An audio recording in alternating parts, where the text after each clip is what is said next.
Olá, estamos começando mais um episódio do Que Passa, um programa de divulgação científica da UNILA que busca discutir os principais acontecimentos à luz da ciência. Eu sou o Ramon e estou aqui com meus colegas Roberta, Jackson e Luiz para conversar sobre as causas e consequências da crise política haitiana. E no programa de hoje temos como convidado o professor Carlos Francisco Bauer. Professor, conta um pouco para a gente do seu histórico na universidade. Bueno, gracias, Ramón. Y bueno, mi actividad en la universidad eh, se lleva a cabo dentro del curso de filosofía. Enseño allí filosofía latinoamericana, introducción a los problemas de la filosofía latinoamericana, problemática de la filosofía latinoamericana. He enseñado otras disciplinas como seminario de filosofía latinoamericana, antropología filosófica y colonialismo, y bueno, también ética y ciencia y pensamiento científico desde una perspectiva descolonial. Trabajo dentro del campo de la filosofía de la liberación, de la teología de la liberación, y de un campo de trabajo que vengo propulsando hace tiempo, que es historia para la liberación y el pensamiento anapolítico, crítico, descolonial. Eh, bueno, y los proyectos de pesquisa giran en torno a estos ejes. Eh, Allí tengo, por ejemplo, uno de los proyectos de pesquisa es la filosofía de la economía y de la liberación de Rodolfo Kusch. Pensar, por ejemplo, la categoría del sistema mundo desde la filosofía de la liberación, desde los marxismos negros, desde el legado de Wallenstein, Gunder Frank, etcétera, ir pensando esa categoría de manera crítica, por ejemplo.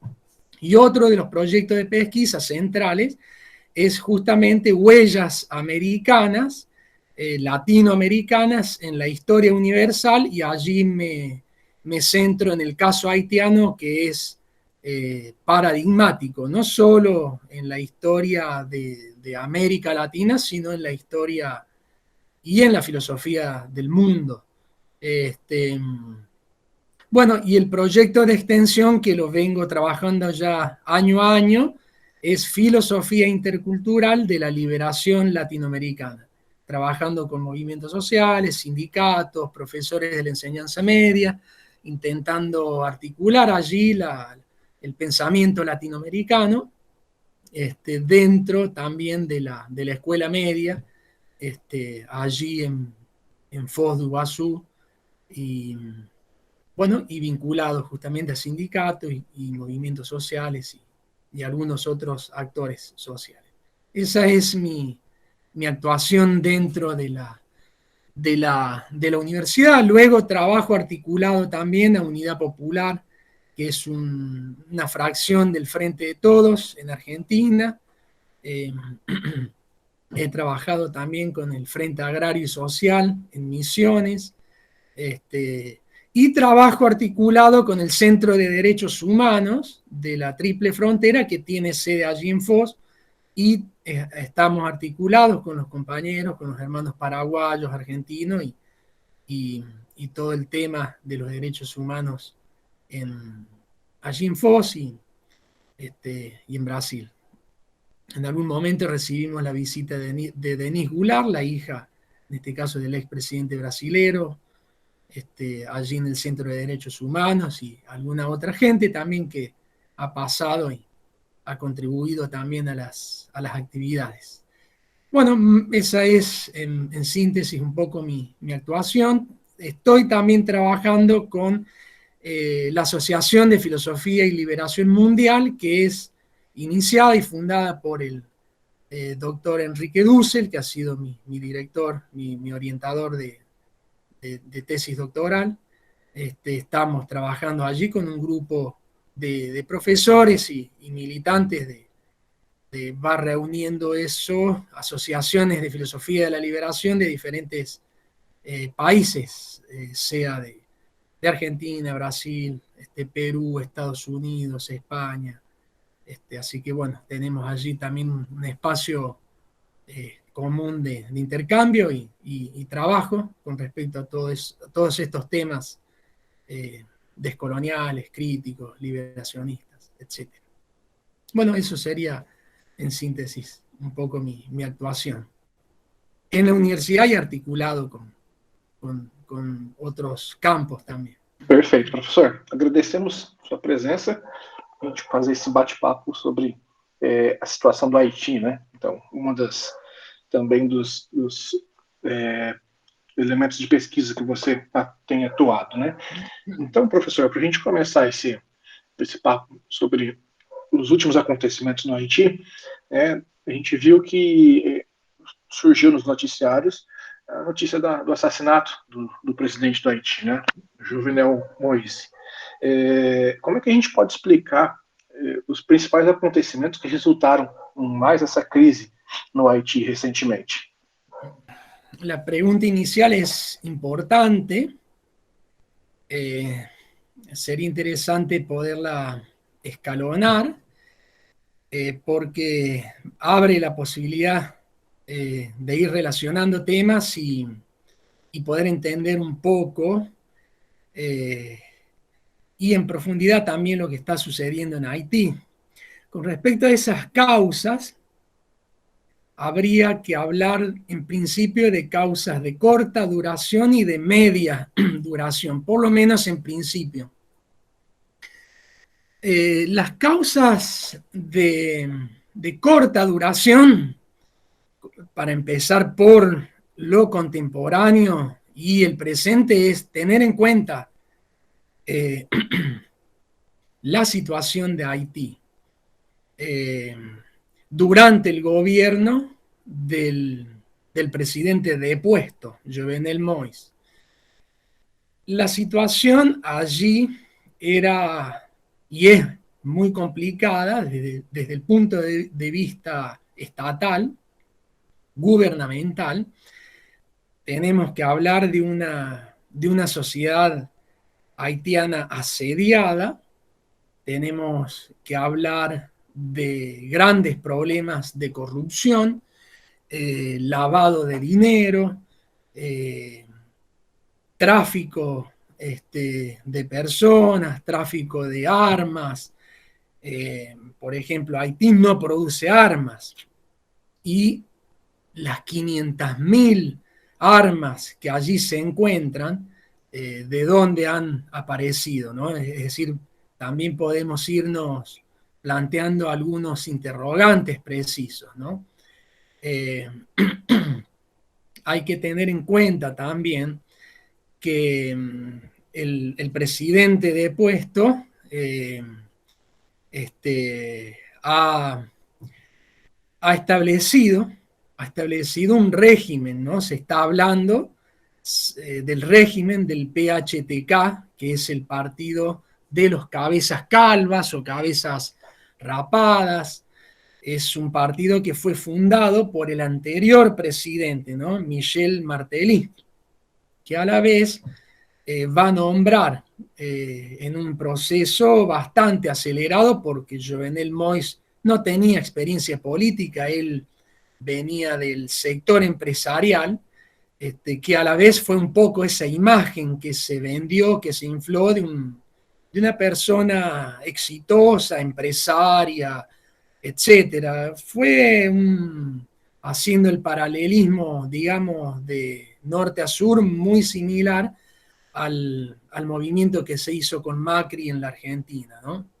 De esos empresarios exitosos, poderosos, etcétera. Bueno, en un proceso muy acelerado, Michel Martelly va a nombrar como presidente del PHTK a Jovenel Moïse. Es decir, va a haber una vinculación también importante entre Martelly y Moïse para explicar también este contexto. Porque, por ejemplo, Martelly, en ese proceso en el que Moïse asume la presidencia del PHTK, recibe una subvención de millones de dólares, 6 millones de dólares, que, bueno, también fueron investigados, fueron desviados, formaban parte también de una ruta de lavado de dinero, bueno, etcétera, ¿no? Es decir, hay ya muchos aspectos, ¿no?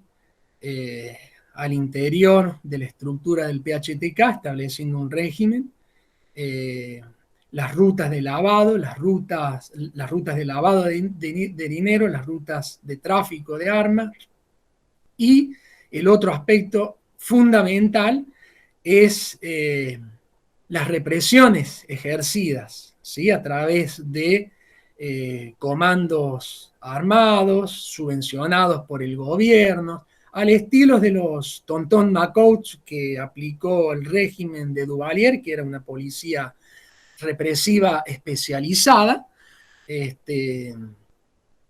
y con esos elementos ejerciendo también una represión muy importante, muy fuerte sobre los movimientos sociales, los movimientos populares, los movimientos juveniles en Haití, que se encuentran en un momento muy fuerte de organización y emergencia, ¿no?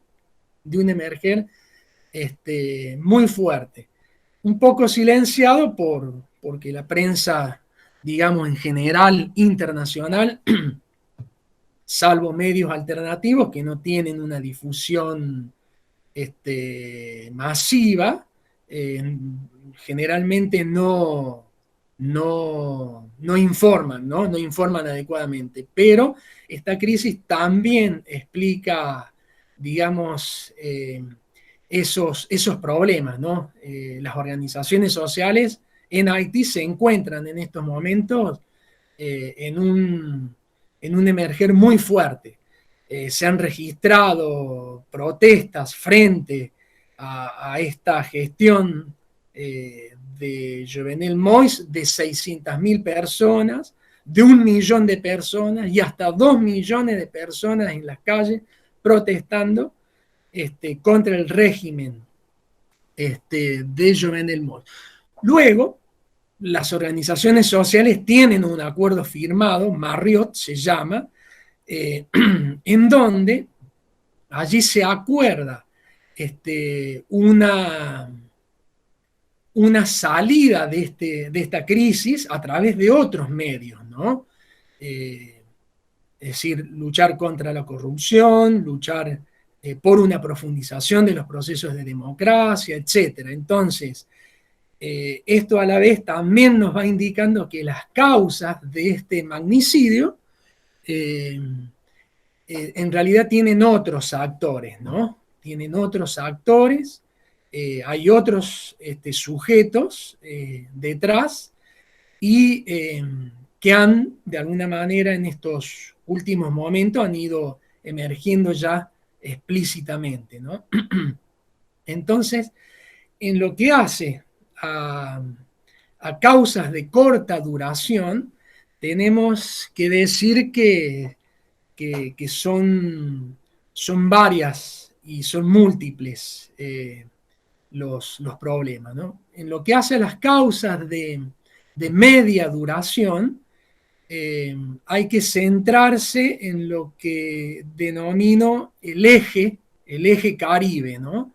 Y ver qué función estratégica ha tenido ese eje, podemos decir, a lo largo de la historia, pero para no, en principio, no tomar un periodo tan grande, podemos decir qué función ha tenido desde 1914 a 1915.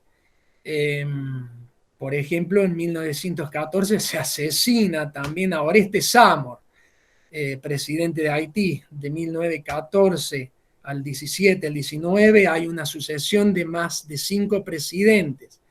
Es decir, allí hay un eje muy similar a lo que está sucediendo hoy en día en Haití y en el Caribe.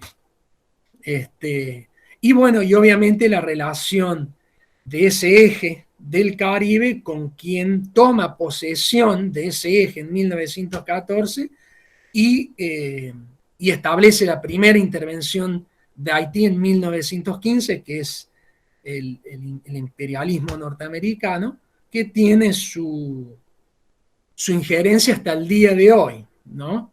Entonces allí ya las causas de media duración relacionadas a las de la corta duración nos van dirigiendo a un campo geoestratégico muy, muy, muy complejo, ¿no? Muy complejo, en donde Haití forma parte de una columna principal y a la misma vez es utilizado como un escalón un escalón también principal para el manejo de todo ese eje que tiene a la vez una función fundamental dentro de la historia de la modernidad, colonialidad y dentro de la historia del mundo. Esto tal vez lo podemos profundizar, no sé, no me quiero extender mucho allí, tal vez podemos profundizarlo con alguna otra pregunta, ¿no? Pero bueno, las causas de la crisis haitiana son causas internas, en este caso, para sintetizarlas, y causas a la vez externas, ¿no? En el sentido de tomar y profundizar una posesión sobre ese eje que es fundamental para todo el continente. Professor, a quem que interessa a morte do presidente do Haiti, já que o país é o mais pobre das Américas? Esta pregunta también es interesante y nos permite profundizar el inicio. ¿A quién le interesa la muerte del presidente? Por un lado, teniendo en cuenta este acuerdo que han firmado las organizaciones populares en lo que hace a la causa intelectual y material de ese magnicidio, las organizaciones populares, sociales, juveniles, universitarias, etcétera, quedarían exentas de responsabilidad, ¿no? Entonces, el interés intelectual y material de ese magnicidio ya está dirigido hacia otro eje, ¿no? Podemos decir también un eje de corta duración a la cual se apunta a una lucha interoligárquica. Es decir, hay allí un problema de clase, pero una contradicción de clase al interior de las clases dominantes, de las élites criollas dominantes, en donde se denuncia ese eje interoligárquico. Por ejemplo, todos los citados a comparecer y a declarar son empresarios, magnates y senadores, diputados de la oposición y obviamente el jefe del sistema de seguridad del presidente, Gerald, y todo el equipo también de seguridad vinculado, ¿no? a estos ejes. Los cuales no recibieron ningún tipo de heridas, ni rasguños, ni nada, ¿no? Los únicos lesionados en este atentado fue fatalmente Jovenel Moïse y su esposa, que fue internada luego en un hospital de la Florida en Estados Unidos, ¿no? Bueno, en principio hay que apuntar a esa contradicción interna dentro de la clase dominante, dentro de las élites criollas y ese eje interoligárquico, ¿no?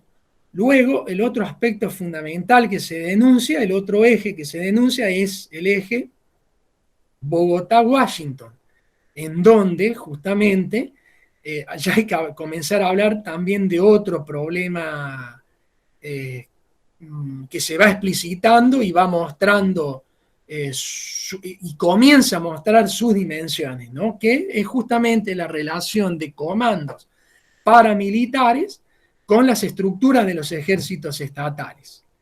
Estos comandos paramilitares están formados por militares retirados, y retirados muy jóvenes, es decir, son retirados muy jóvenes, entre los 30 y los 40 años, reciben ya pensiones del Estado, es decir, un derecho que solamente tendrían que adquirir, por ejemplo, en Colombia a partir de los 62 años. Es decir, fue un comando hasta ahora, por lo menos lo que se ha explicitado y los que han sido citados, algunos capturados, otros abatidos y otros prófugos, un comando justamente colombiano, que de Bogotá se dirige a la República Dominicana.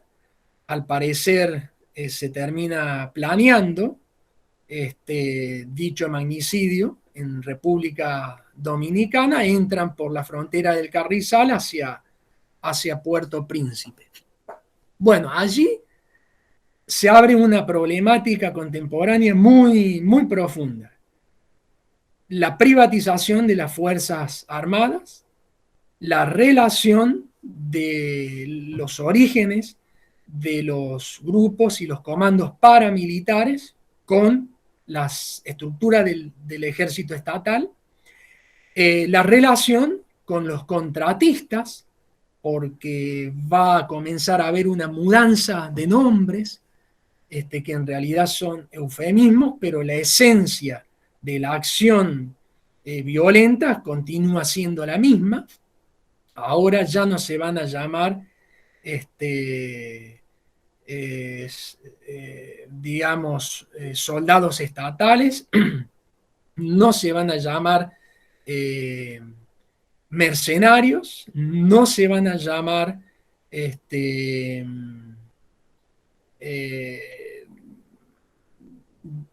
paramilitares, se van a llamar contratistas, ¿sí? Y en ese caso, Colombia se jacta de ser una exportadora de seguridad, ¿no?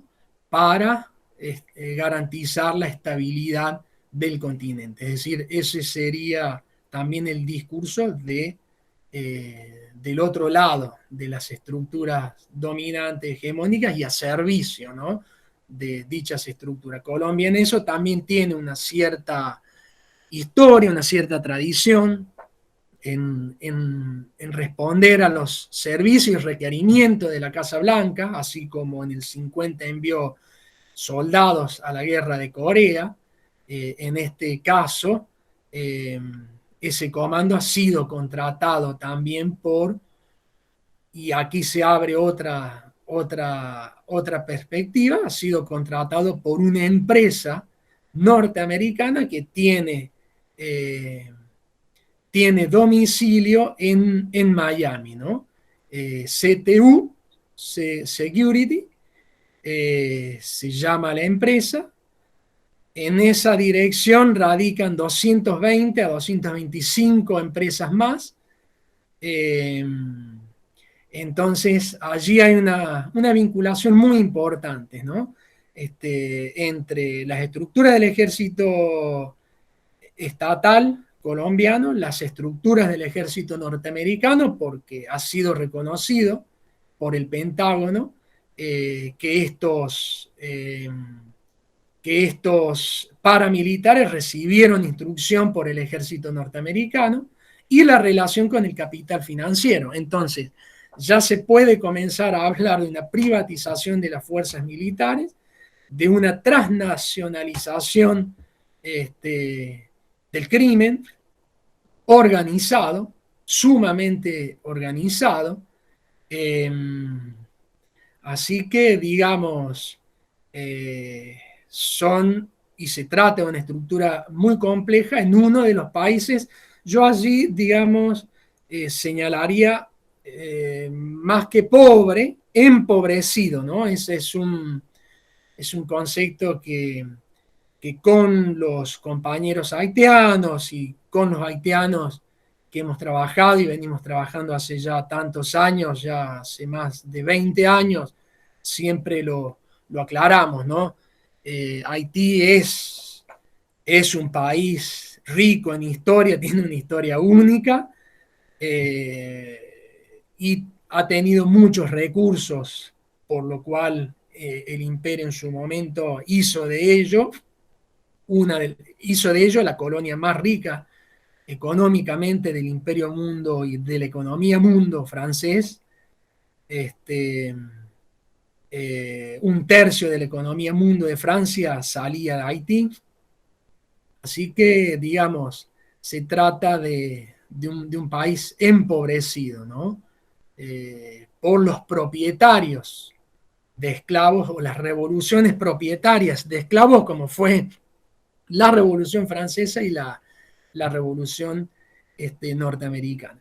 Bueno, sería allí un aspecto histórico relacionado a estos problemas. El otro punto que quiero abordar es en relación justamente a esta crisis, es la similitud, justamente para ver a quién le interesa la muerte de Jovenel Moïse. Ya precisamos allí esa lucha al interior de las élites, esa lucha interoligárquica, y a quién le interesa también de fondo la muerte de este presidente. Y es muy similar a lo que pasó en 1914, cuando Estados Unidos toma posesión del Canal de Panamá hacia el sur. Y prontamente, 1915, toma posesión y realiza la primera intervención en Haití. Es decir, allí el Caribe, estamos ubicados de sur a norte en una posición estratégica, ¿no? Tengamos en cuenta que ese eje Caribe del cual me hablo es una de las principales causas que permite que Estados Unidos emerja y comienza a emerger como una superpotencia imperialista dentro de la historia de la humanidad. Es una de las fundamentales causas, además de la revolución de independencia de 1776, que Estados Unidos ya comienza a generar un proyecto de élite y un proyecto dominante propio, ¿no? Siendo una revolución que no fue antiesclavista, sino justamente continuó siendo una revolución democrático posesora de esclavos. La otra gran causa es justamente la dominación de lo que llamo el eje Caribe. Dicho muy sintéticamente, John Milton Hay, que fue asesor de Roosevelt, desde una concepción filosófico-político de geoconocimiento y geocultura, y de geoconocimiento, allí se comienza justamente a generar ese nuevo paradigma de dominación que va a desplazar la geocultura y el geoconocimiento musulmán, turco, oriental, etcétera, ¿no? ¿Qué dijo Milton Hay? El Mediterráneo es el mar del pasado, el Atlántico es el océano del presente y el Pacífico es el océano del futuro.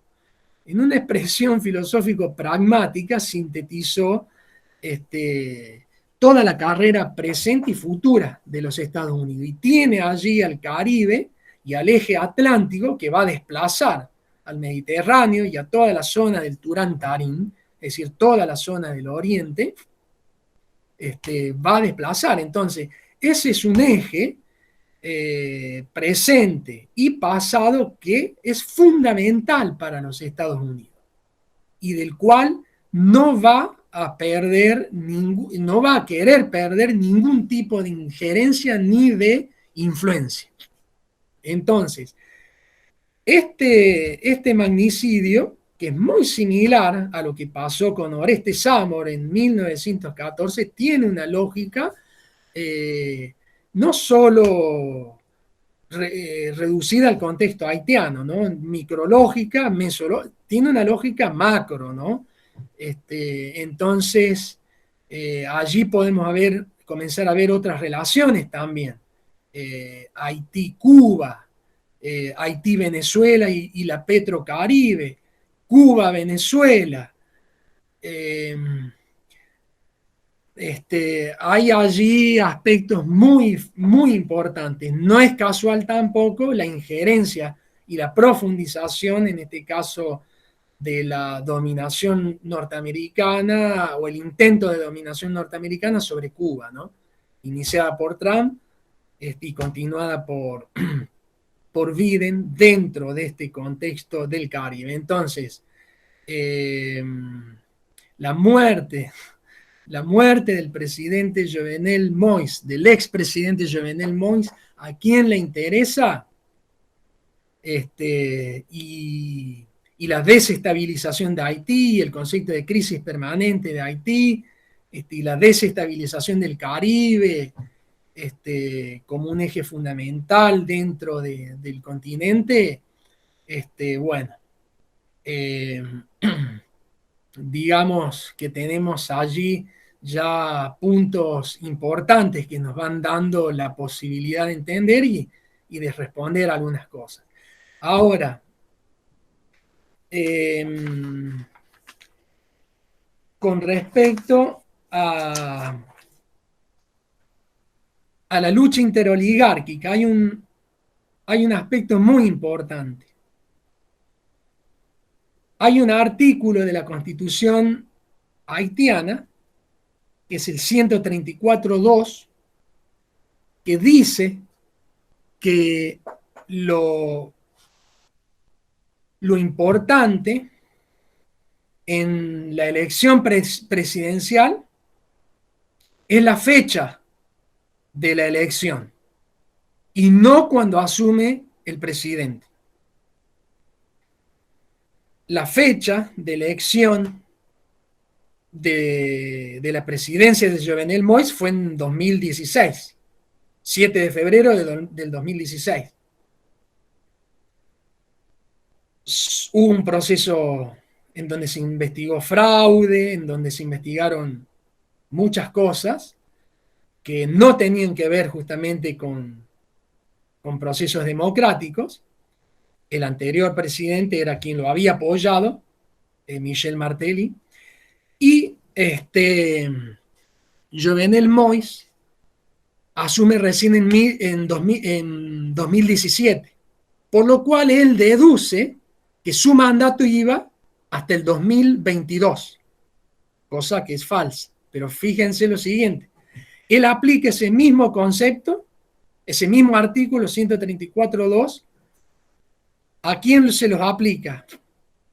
A la Corte Suprema, de los cuales suspende 8 de los 10 jueces, lo aplica al Senado, que lo suspende, es decir, porque las elecciones de la Corte Suprema y del Senado fueron también en 2016. Por lo tanto, él termina asumiendo el poder ejecutivo, legislativo y judicial. Reúne los 3 poderes. Por eso, y por ya varias cosas que he mencionado, se habla del régimen del PHTK. Ahora, las elecciones de la Corte Suprema y del Senado fueron el mismo año de las elecciones donde él supuestamente ganó como presidente. Pero aplicó el artículo a la Corte Suprema y al Senado para suspenderlo y no a sí mismo para dejar su cargo en 2021, en febrero del 2021, que ya lo tendría que haber dejado. Entonces eso al interior de la élite criolla y de esa lucha interoligárquica trajo muchas contradicciones, porque a la vez ese procedimiento lo hizo sustentado por el imperialismo norteamericano, a tal punto que En un primer momento, por ejemplo, Jovenel Moïse viaja a Venezuela a felicitar a Maduro por su reelección. Pero cuando acepta la presión de los Estados Unidos, conceptualiza a Venezuela como una dictadura. Entonces, cuando los Estados Unidos le quita el apoyo, justamente porque hay intereses estructurales y macroestructurales más grandes por parte del imperialismo, se decide desplazarlo por las consecuencias ultimantes, digamos, finales, o las decisiones finales. Entonces, ¿a quién le interesa la muerte del presidente? En principio, podemos decir a las clases dominantes, a las élites dominantes. El pueblo haitiano ya ha pasado por fenómenos de este tipo. Y no ha sacado ningún provecho. Ningún provecho. De ningún tipo. Además, si uno se remite, por ejemplo, a lo que pasó en Ruanda, cuando se asesina a un presidente, en este caso, después sigue el pueblo, ¿no?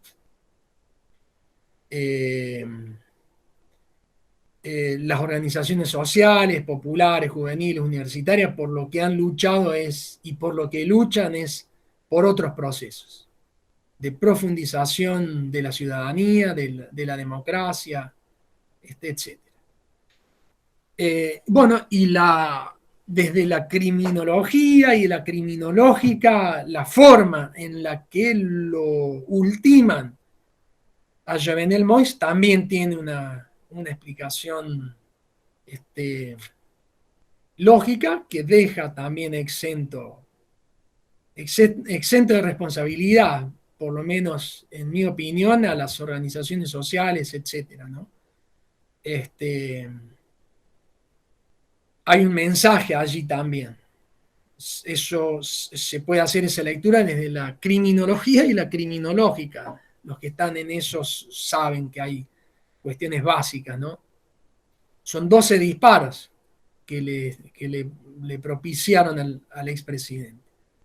En criminológica se sabe que con 2 disparos la cosa termina. Certeros, la cosa termina. Y estratégicos. Los otros disparos, ¿para quiénes son? Son un mensaje muy fuerte, ¿no? Y eso quienes primero lo reciben, por cómo están estructuradas los sistemas informativos, es el pueblo. El mensaje es desde la criminológica o la criminología es muy claro. Así que, bueno, a quien le interesa la muerte del expresidente, creo que hay puntos allí que son muy, muy concretos, muy explícitos, ¿no? Professor, as forças de paz da ONU, né, naquela operação MINUSTAH, ficaram mais de 10 anos no Haiti e se retiraram sobre fortes críticas, né? E a crise atual também pode ser creditada a essa missão. E qual foi o papel do Brasil nessa missão? Bueno, muy, muy, muy, muy bueno, muy interesante también.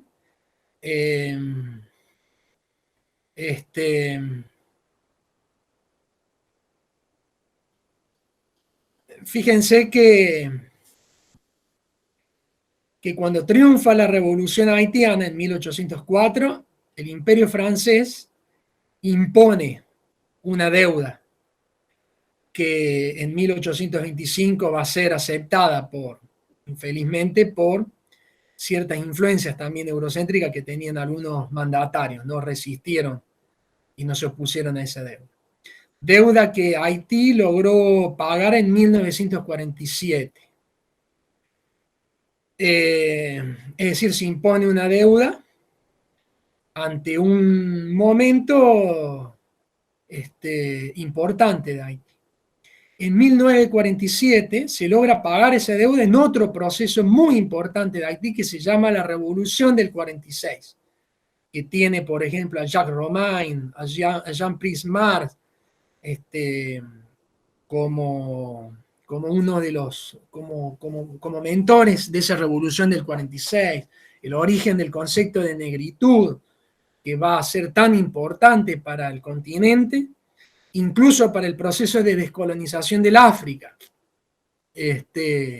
porque nace allí en Haití mucho antes de lo que había planteado MSC, Frank Fanon y todo el grupo de africanos en París. Y allí mismo, y eso fue anterior a la Revolución Cubana, es decir, Haití fue un faro en el siglo XIX, fue un faro a mediados del siglo XX. Allí se le impone la dictadura de los Duvalier, ¿no? Para poder destruir ese proceso. Posteriormente, al poquito tiempo, acontece la revolución cubana, ¿no?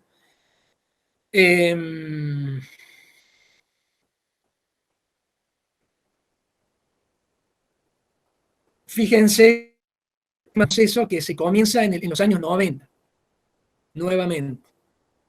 En los años 90, el primer mecanismo neocolonial similar a la MINUSTAH se llamaba la MISIVI, año 93.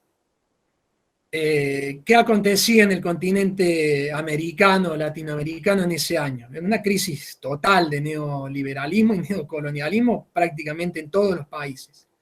¿Qué pasó en Haití en esa época?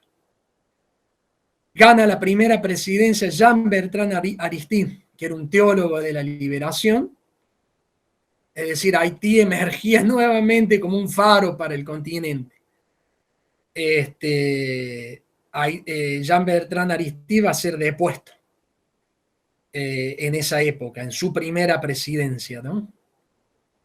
Y allí comienzan los procesos, los mecanismos neocoloniales. La MISIVI es la primera, se van a ir sucediendo hasta la MINUSTAH en 2004, que es el noveno mecanismo neocolonial de actuación similar, ¿no? ¿Y qué pasó en el 2004? Entre el 2001 y 2004 fue la otra elección de Jean-Bertrand Aristide. Es decir, Haití allí estaba al ritmo de los demás gobiernos progresistas, como lo que estaba aconteciendo en Ecuador, en Bolivia, etc. Bueno, nuevamente Aristide va a ser depuesto y la isla va a ser nuevamente intervenida, en ese caso por la MINUSTAH, que comienza a establecerse en el año 2004, en el año en el que es depuesto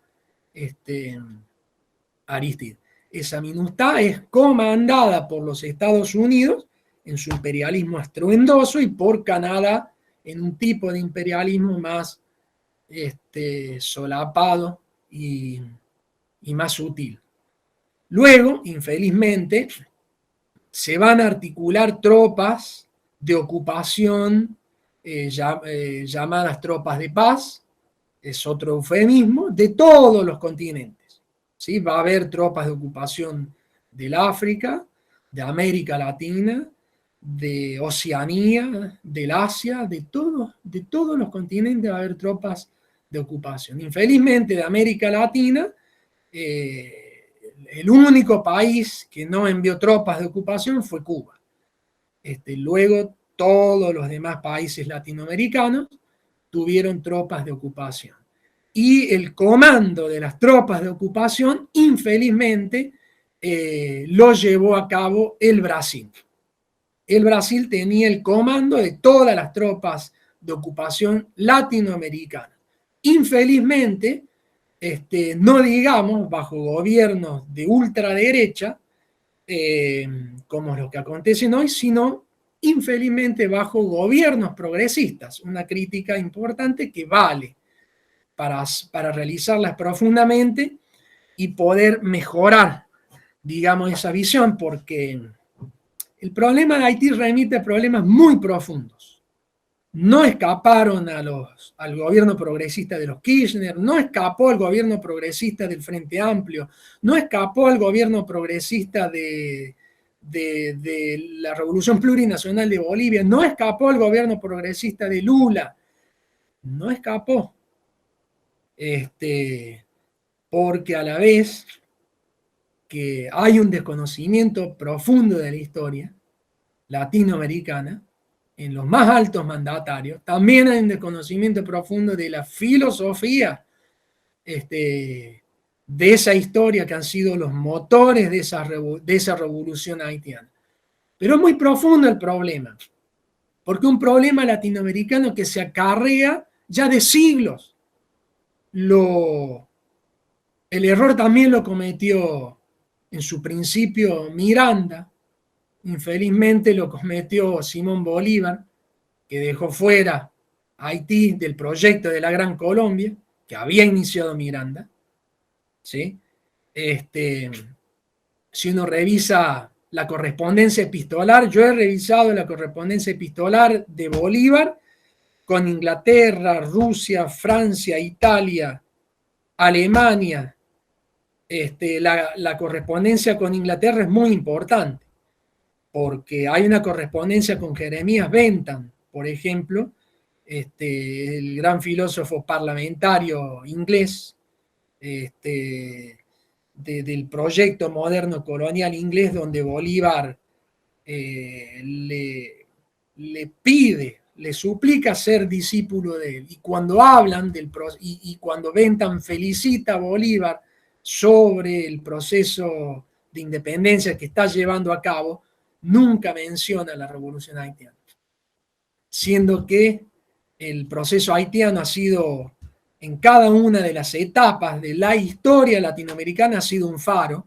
Ha comenzado el internacionalismo latinoamericano revolucionario porque brindó un apoyo inmenso a Bolívar, Alexander Petion, Jean-Jacques Dessalines, cientos de soldados liberacionistas haitianos, armamento, embarcaciones, alimentos, etc. Entonces, digamos, es un problema muy profundo que se acarrea y que no ha sido solucionado al día de hoy, porque Haití sigue siendo silenciado, no es tomado con la importancia que tiene en el Caribe, en el eje Caribe y en todo el continente. Incluso por los principales mandatarios, ¿no? Por los más altos funcionarios. Muy de a poco se fue tomando conciencia. Venezuela retiró sus tropas, Chávez declara a Haití como tierra santa, es decir, pudo dar un paso sobre Bolívar. En este caso no hablo de una condenación de Bolívar, sino de una visión y un estudio profundo y crítico que permita avanzar. Fue retirando luego sus tropas Ecuador, fue retirando sus tropas luego Bolivia. Los últimos que retiraron sus tropas fueron Uruguay, la Argentina, en un proceso muy, muy lento, muy lento,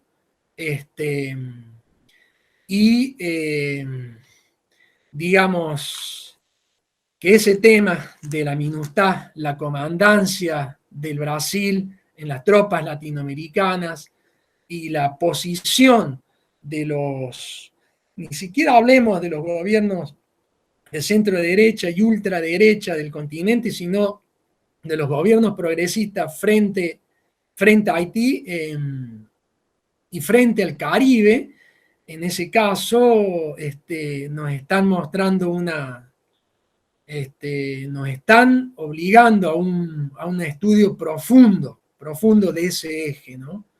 Y a una concientización profunda sobre la cual tenemos que seguir avanzando para nuestros procesos de integración, porque no es posible que se deje fuera, se ignore a un país como Haití, con la riqueza histórica, filosófica, teológica, social, de género que tiene Haití. No es posible que se la desplace de ese lado siendo la iniciadora de todos estos procesos, siendo la iniciadora de un internacionalismo ético. Haití nunca pidió ningún tipo de subvención económica a cambio de los más de 300 efectivos, alimentación, etcétera, que le había brindado a Bolívar. Lo único que exigía era esa lucha antiesclavista, antirracista, anticolonial, anticapitalista, que debían profundizar los procesos de independencia y de descolonización. Es decir, ese es un tema que nos remite, ¿no?, a causas presentes y a causas históricas que están íntimamente relacionadas y que son muy profundas. Professor, no Haiti, ele sofre com bastante problema com a violência, né, no país. E essas violências são muitas vezes de grupos, né, gangues, milícias que comandam diversas regiões do país. E muitos desses grupos são formados por ex-militares.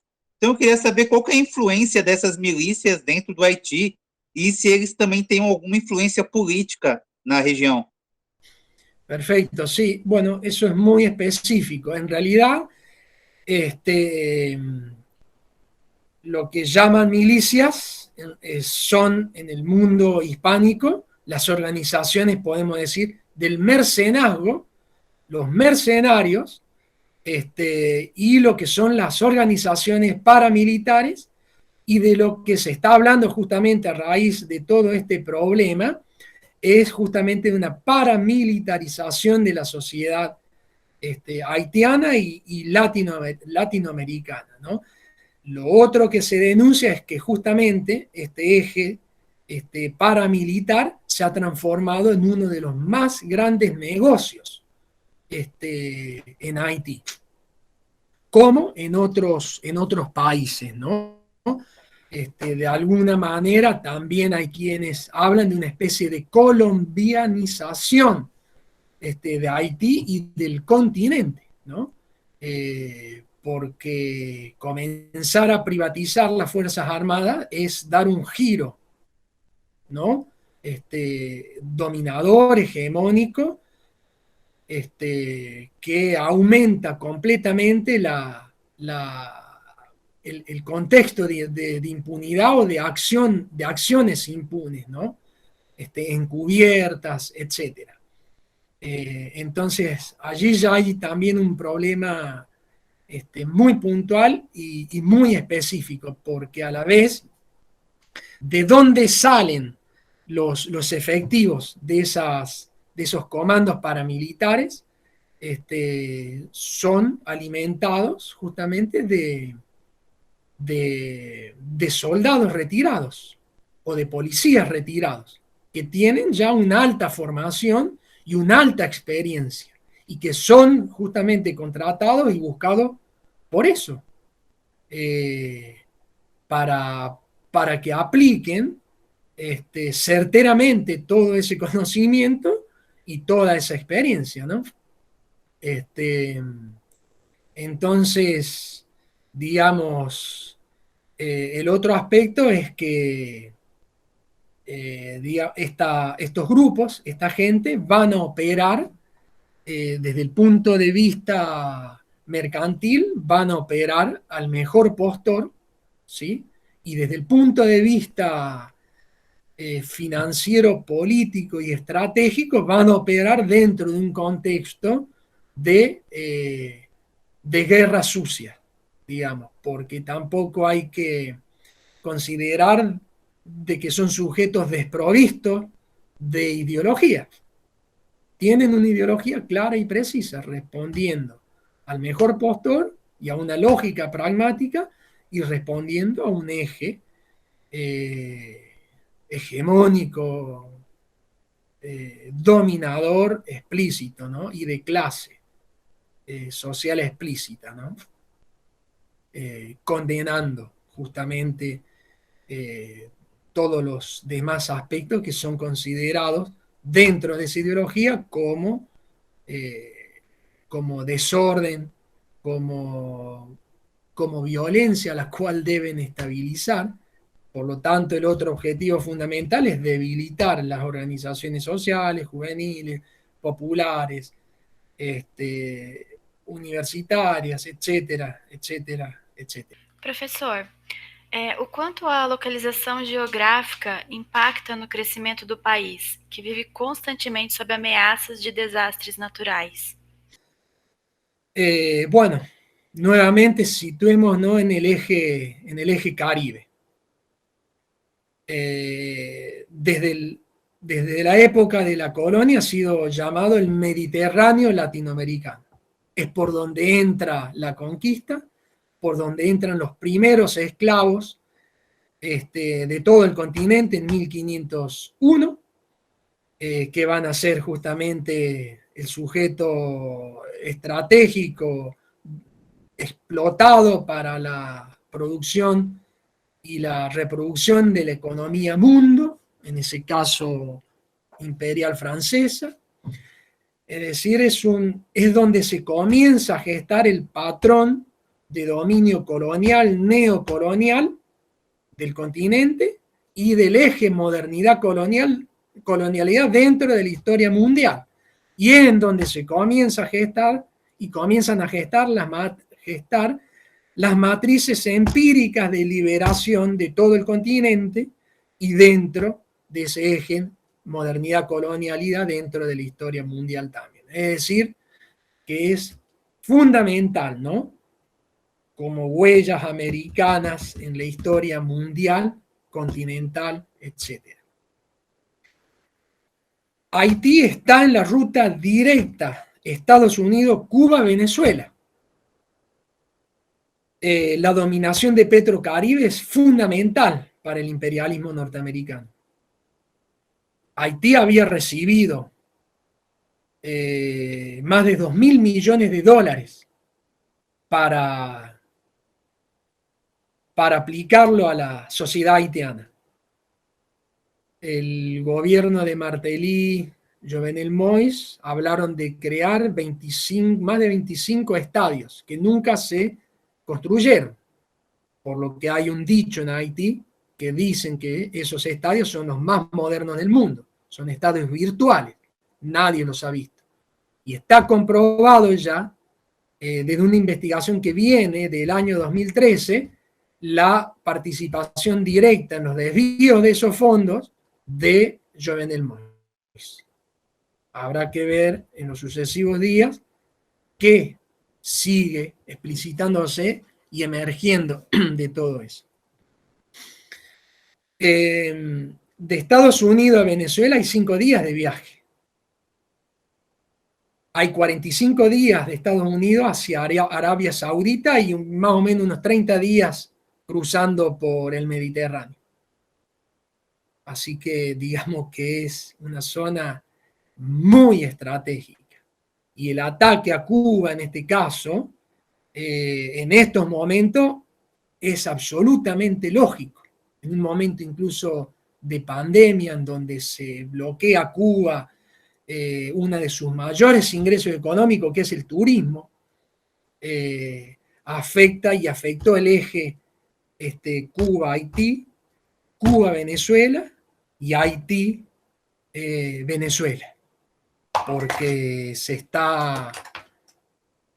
está justamente debilitando todo lo que es Petrocaribe. Y bueno, y lo otro que es absolutamente lógico es la total injerencia y la reposesión de ese eje Caribe, que es tan importante para el imperialismo norteamericano. Eso por un lado, en lo que hace a las cuestiones económico, político, y bueno, y climatológicas, infelizmente, también en Haití han influido muchísimo, ¿no? Desde el año 2012, desde el 12 de enero del año 2012, que aconteció el gran terremoto, por el cual se empieza a visibilizar Haití. Infelizmente se visibiliza Haití desde ese acontecimiento, y no desde su... Se visibiliza Haití desde esa tragedia, desde el empobrecimiento organizado que se le impuso, no desde la riqueza de su historia, cultura, etcétera. Eso es algo que hay que ir modificando y concientizando, porque está primero. Lo otro ha sido producido, viene después, ¿no? Infelizmente, ¿no? Y las elecciones que se retrasaron en la actualidad por el huracán Matios también, pero eso a la vez está y ha sido analizado, ¿no? Hay un poco de causas climatológicas, pero hay también una influencia de un aparato industrial, militar, hegemónico, dominante, que puede producir determinados acontecimientos climatológicos, ¿no? Entonces, eso también fue en su momento, y recuerdo, fue denunciado en el año del terremoto, ¿no?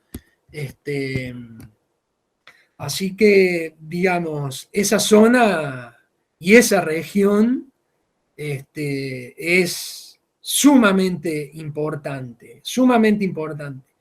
No solo para el presente, no solo para el presente del imperialismo norteamericano, sino para el sustento de toda la estructura de la modernidad colonialidad. ¿Sí? Porque cuando hablamos de crisis presente, cuando hablamos de crisis presente y más a este nivel, hay que ver qué de esa crisis sustenta toda la estructura que va produciendo y ha producido todos estos fenómenos políticos, sociales, económicos, filosóficos. ¿Sí? Y cómo van a seguirse produciendo determinados acontecimientos. Entonces es fundamental reflexionar el presente de esta crisis dentro de esse eje. Professor, como é que vai ficar agora a liderança do país, né? O primeiro-ministro nomeado não tomou posse. E o presidente do Supremo Tribunal de Justiça, que deveria assumir, faleceu em decorrência da Covid-19 há algumas semanas. Quem vai comandar o Haití a partir de agora? Bueno, es un paso muy difícil, porque quien debería haber asumido la presidencia provisional o interina, que se llama, es Claude Joseph, que ya había sido presidente interino, pero no podía asumir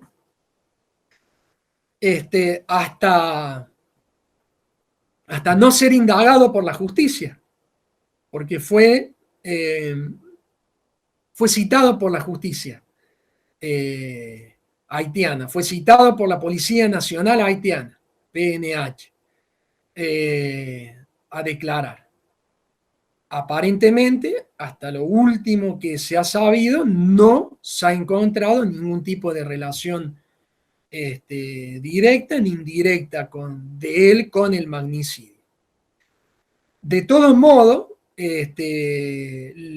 la justicia nacional haitiana ha hablado de que dentro y durante este año va a haber elecciones, pero por lo menos hasta ahora no está claro, ¿no? Y estamos hablando justamente de un vacío de poder en este momento. no me gustaría utilizar el concepto que utilizó Claude Joseph, que es de un país acéfalo.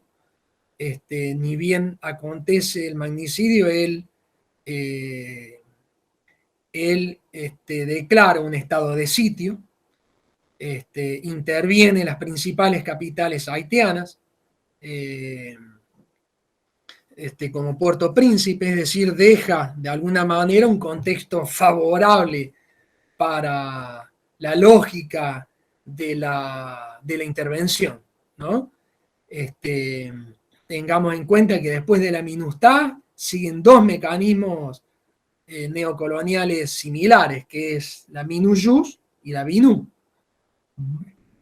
a través de lo cual se cambian los nombres, pero en realidad van modificando las funciones de la policía y de las fuerzas militares, manteniendo siempre allí la esencia de la vigilancia permanente, el control permanente y el concepto de crisis permanente que se le aplicó a Haití y de la cual no se le permite salir por sus propios medios. Entonces, la sucesión en este caso, por lo menos hasta lo que he visto hasta ayer, está muy complicada. No hay un panorama claro, ni siquiera por lo menos se ha establecido con claridad el cortejo final del presidente depuesto, es decir, lo ultra cotidiano está muy ensombrecido, ¿no? No está claro. Professor, para encerrar, eu queria fazer uma última pergunta e pegando, né, continuando nessa linha, né, da liderança, esse vácuo de poder, né, a gente não sabe quem vai comandar o país, isso não abre espaço para um novo golpe de Estado, um novo golpe liderado por essas milícias paramilitares? Sí, efectivamente, se prepara el terreno y se favorece a esa lógica, ¿no? En donde las élites internas que se disputan el poder, en realidad tienen el mismo discurso, lo que se disputan es un poder de turno al cual le corresponde un poder económico y el acceso a ese poder económico, pero el discurso es el mismo, la ideología es la misma, y responden también a la ideología, en este caso, del imperialismo norteamericano, que es, ¿cuál es? ¿Qué es lo que se le aplica también a Cuba? ¿Qué es lo que se le aplica también a Venezuela y a los demás países latinoamericanos? Que es la ingobernabilidad, el régimen dictatorial, que en este caso, en Haití, contribuyeron las élites y el imperialismo a construirlo, y ahora lo denuncian, la falta de democracia y de procesos democráticos, con un cinismo pragmático, una filosofía cínica pragmática impresionante, porque son procesos democráticos que han vulnerado sistemáticamente. Haití, como les comento, fue faro durante todo el siglo XVIII, porque el proceso de la revolución haitiana llevó más de un siglo, desde el punto de vista estricto histórico. Fue un faro en el siglo XIX, cuando triunfa la revolución el 1 de enero de 1804. Fue un faro desde comienzo del siglo XX hasta la revolución del 46. Fue un faro en los años 90 con la primera presidencia de Jean Bertrand Aristide. fue otro faro en el 2004, 2001, 2004. Aristide tuvo 3 presidencias, fue depuesto. Entonces, y lograron eso en los momentos más difíciles del continente americano. Entonces, ¿de qué falta de democracia se habla cuando se vulnera hechos no solo de propio derecho y dignos, sino paradigmáticos? Entonces, de alguna manera se prepara el terreno para que responda a esa lógica de ingobernabilidad, de régimen dictatorial, de falta de democracia, de violencia profunda, pero que expliquen de dónde salieron esas más de 500.000 armas, siendo que Haití no es una productora de armas, etcétera, ¿no? Entonces, efectivamente, se prepara el terreno y queda muy favorable para una intervención explícita, como se ha hecho en Irak, en Afganistán, etcétera, o solapada, más sutil, con ciertos eufemismos, como se han hecho con todas estas misiones que datan del año 93 y pasan por la MINUSTAH y van hasta la BINU, ¿no? Con un concepto de paz, de orden, pero que en realidad son eufemismos, porque en ningún momento bajo estos mecanismos Haití solucionó el problema de los problemas sociales del gran hambre que hay en Haití, la poca esperanza de vida que hay en Haití, la gran desocupación que hay en Haití y la inevitable, y a veces la inevitable migración de Haití, de los haitianos a través de México, incluso buscando ir hacia los Estados Unidos. Bueno, y los grandes problemas sanitarios,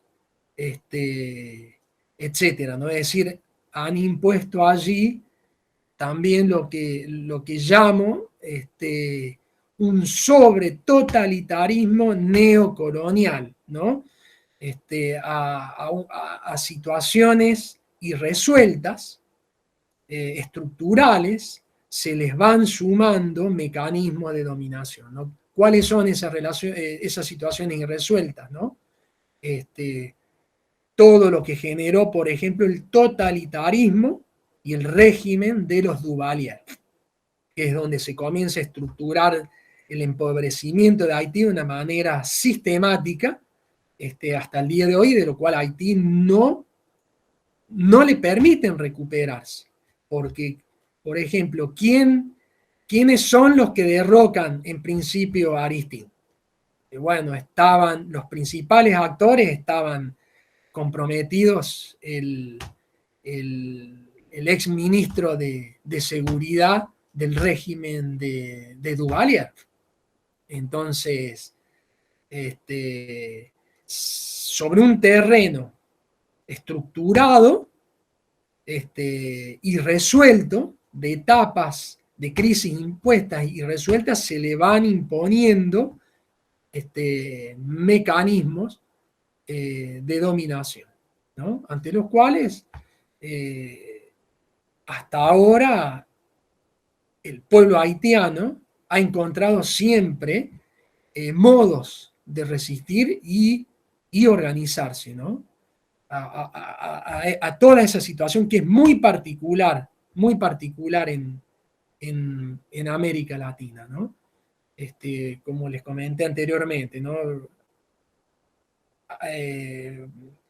Protestas ante este último presidente depuesto de 600.000 personas, de 1 millón de personas en las calles, etcétera, ¿no? Entonces, con este hecho acontecido, en lo que es la ultra cotidianeidad se prepara, ¿no? Se deja el terreno preparado para una posible intervención, sea directa o solapada a través de estos mecanismos, que a la vez nunca se terminaron de retirar del todo. Y nunca permitieron, como les digo, resolver situaciones concretas y explícitas, ¿no? Como el cólera y tantos otros problemas que se les impuso, ¿no? Por eso quedó totalmente comprobado que el cólera fue introducido a través de uno de las tropas de ocupación de la MINUSTAH, ¿no? Bueno, y además de la innumerable cantidad de violaciones a derechos humanos y a cuerpos que han realizado efectivos de las tropas de ocupación, ¿no? Entonces queda un contexto en la ultra cotidianeidad muy, muy, muy sombrío, muy, muy incierto, infelizmente, para la población haitiana, ¿no? Perfeito, professor. Acho que conseguimos bater o nosso roteiro, nossa meta. Ficou bem bacana esse papo, conseguimos contextualizar bem, né, esse contexto complexo que é falar do Haiti, né, e esse último acontecimento.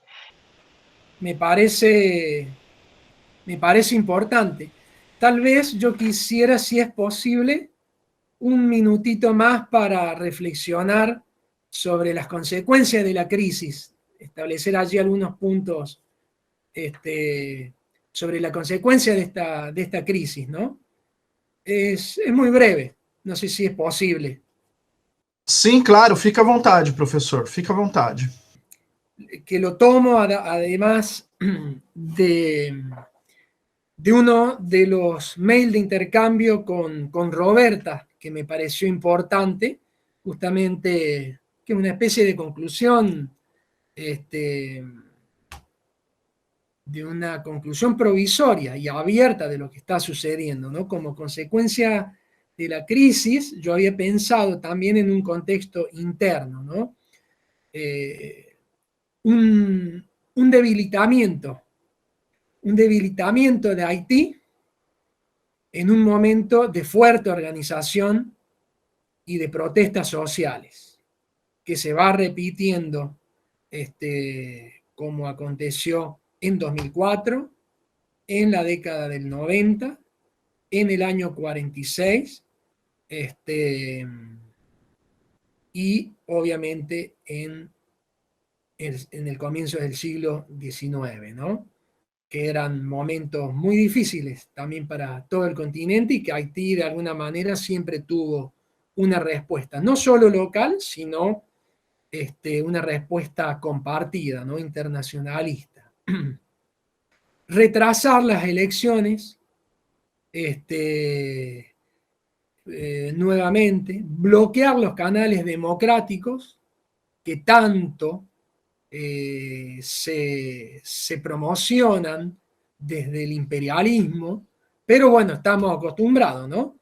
En 1976, cuando Estados Unidos conmemora su bicentenario democrático, impone el Plan Cóndor y las dictaduras en todo el continente también. Impedir la profunda democratización de la política, de la ciudadanía y de la economía haitiana como temas internos. Continentales, porque el eje Caribe no solo atraviesa todo el continente, sino la modernidad y la colonialidad como nueva etapa de la historia mundial, de la humanidad. Es decir, debilitar al continente dentro de esa macrológica con la que el imperialismo no juega a los dados, no la ignora y la considera en primera instancia. A veces el pensamiento crítico piensa, lamentablemente, a veces algunos de los límites mismos del pensamiento crítico es no, es demasiado, muy, muy grande, pero está absolutamente interconectado con la ultra cotidianeidad. Se impulsa toda la lógica de la ultra cotidianeidad del día a día. Y regional, obviamente, de lo que he estado hablando, del plan estratégico, ¿sí?, del Caribe, ese eje Caribe que propulsó a los Estados Unidos, fue uno de los grandes motores que propulsa a los Estados Unidos como potencia de la historia, ¿no? El canal, el Océano Atlántico, el Océano Pacífico, el canal de Panamá, el crecimiento en esa época, cuando Europa se encontraba en la Primera Guerra Mundial, etcétera. Y el batacazo, ¿no? El batacazo del imperialismo norteamericano en la Segunda Guerra. Haití está en la ruta directa de Estados Unidos, Cuba, Venezuela y todo el eje del Petrocaribe y las máximas reservas de petróleo del mundo y el acceso más económico y más barato.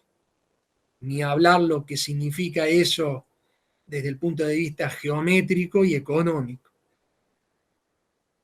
Como señalé, debilitar a la Petrocaribe y Haití justamente a la vez es el territorio más cercano a Cuba.